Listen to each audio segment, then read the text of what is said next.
So last week I said I was going to chase light, and this week was way better than last week, but it wasn't perfect. I started to feel like things were clicking at the end, and I think I realized something. I stopped chasing light, and just quick clarification: it's not that I gave up on it, but I started letting it come to me instead. Welcome to the Summit Lab podcast. This is a place where I explore ideas about photography, creativity, family, and the long road of trying to build something meaningful. I'm Chris, and this is the Summit Lab. So, early in this week, I was struggling with last week, and this week I went in and I had hope. I didn't have real high expectations, but I had hope. And then it started raining, and my goal was to go and chase light and find light. And I had these dreary days where the sun wasn't even out, and I wasn't sure what to expect. But I knew that I wasn't going to be able to go out and capture that quote unquote hero light that I was expecting. And what I found was that I got some real like subtle emotional and like interesting light with some trees and things like that, softer light. And it made me realize that light doesn't have to necessarily be dramatic to make it work. And that was cool. And then in the middle of the week, I had just some busy days, some rush days, stuff going on with the kids again, and just places that we had to go and things that the events that the kids had.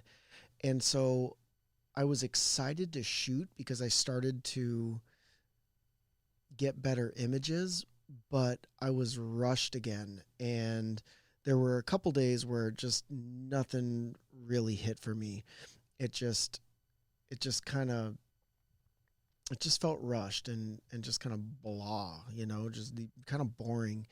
And I did start to see like patterns and lines and shadows and things like that again, but I felt like I was falling back into the same problem that I had last week. And I got a little bit nervous. Um, and I didn't really force things. Um, but I settled for some images that if I would have taken more time or maybe came at a different time of day or just waited. There was one moment um, where I was getting ready to go to my kid's performance, and there was this cool. I was like in like the downtown part of my town here, and there's like this really old theater, and it's like empty. I don't even know that they do stuff there anymore, but it's got like the old um like I don't even know what marquee, I think is, yeah, the marquee. It's got this beautiful marquee and like a huge like uh neon sign, and it was still daytime. It was, maybe 5 o'clock, but there were not a ton of people passing through. And I composed a shot that I liked the composition, but there was no subject. And I just kind of got tired of it and ended up going to the side of the building. And if you follow me on Instagram, I got the image of the shadow of the palm tree on the side of the building. But as I was getting that, a guy rode his bike around and passed right through the frame of what I was going to capture. And I was wearing cowboy boots. I was dressed up a little bit, wearing cowboy boots, and I literally started running to try and go capture it. But by the time I got there, it was too late. And so it just made me realize that sometimes you just got to be patient. Um, but the end of the week, really yesterday and today, I had what I felt were some really big breakthroughs. Um, that's where I really just started recognizing light and then figuring out a way to capture it. Um, so yesterday was actually, I thought it was going to be another blah day. We were busy. I didn't even leave my house, and it was getting towards the end of the day. The sun was setting, and I'm like, I haven't even captured an image yet. So I went out into my backyard, and I was like, okay, let's see what we can find.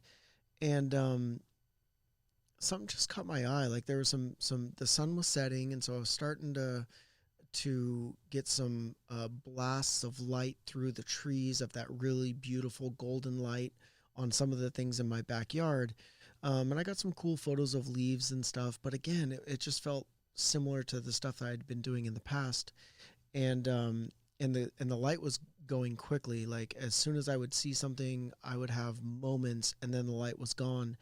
And we've got these lights in the backyard, like those cool, like big old bulb lights. I don't even know what they're called, like incandescent lights almost, string lights. And we have those in our backyard. And I was thinking, man, this could be really cool. Like if I just captured one of those and then let the rest of the lights in the string just fall off into the background.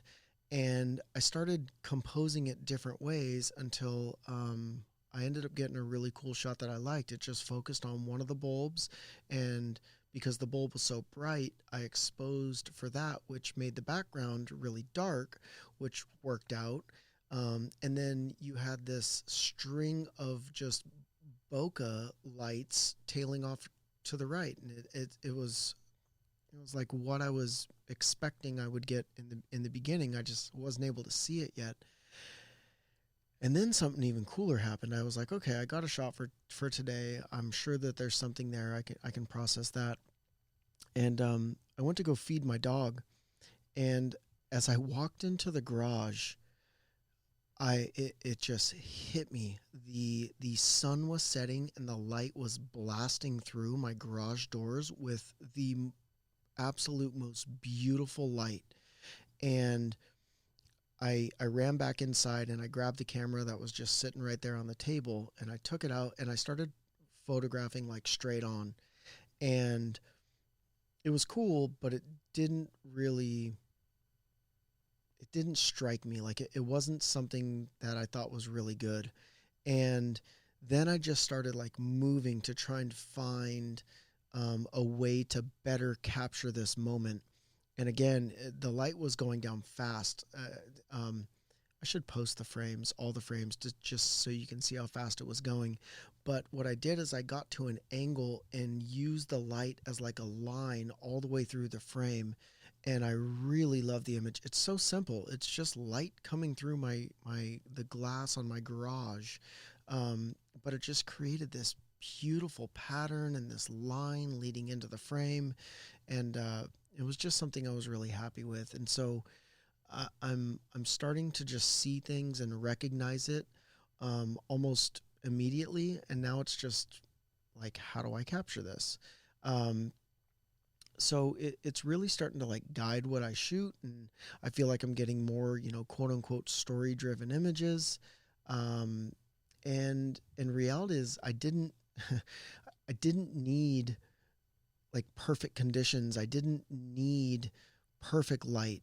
I had to see it and recognize what the light was doing, how it was hitting subjects, or how it became the subject or a supporting member of the frame, and just learn to compose it. And again, I feel like I had a breakthrough at the end of the week here.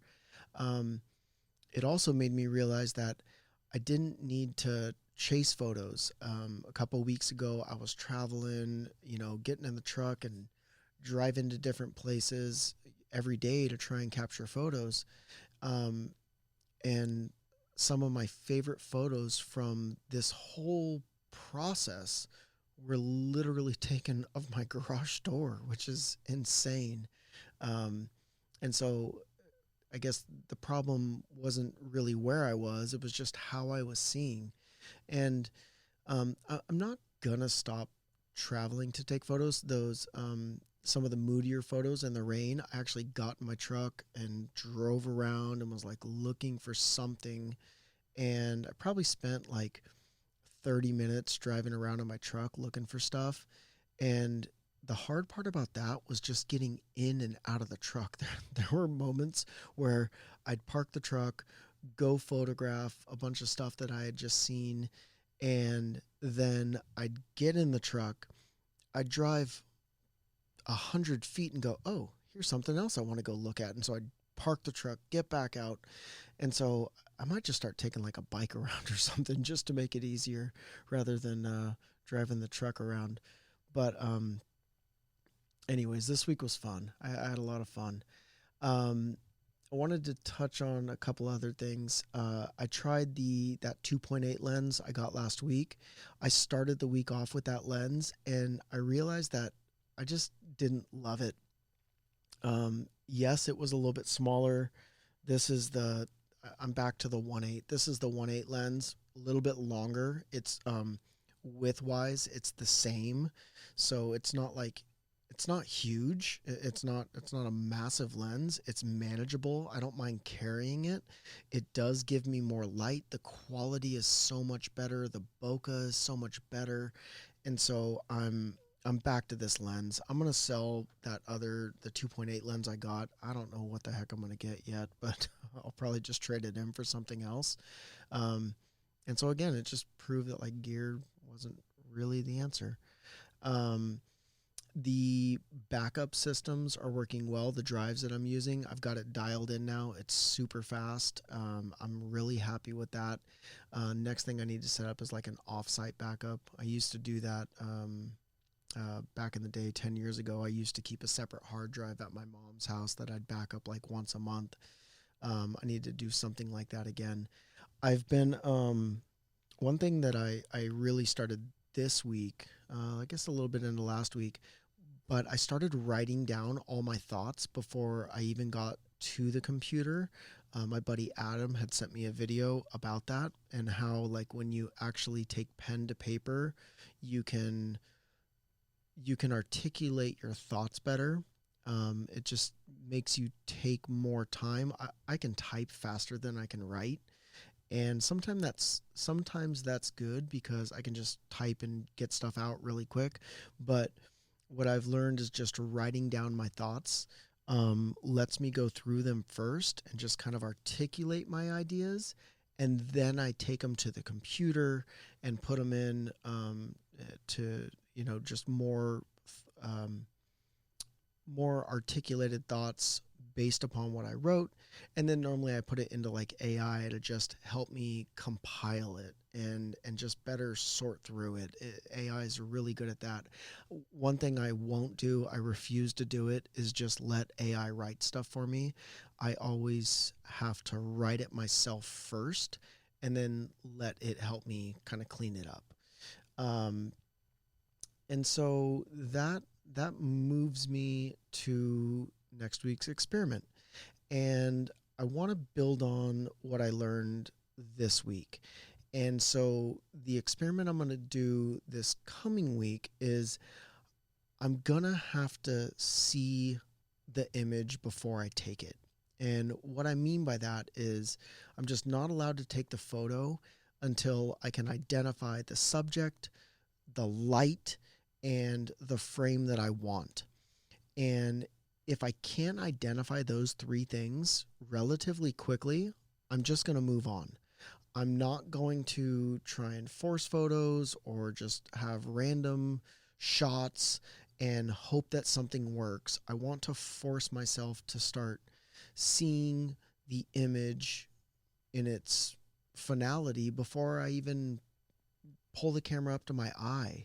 And so I think I'm at that point now where I can start doing that, or at least have a chance at doing it. Again, I know it's going to be hard. I've been pushing myself so hard during these experiments with trying to stretch myself, and I've struggled a lot. But I can definitely see myself growing.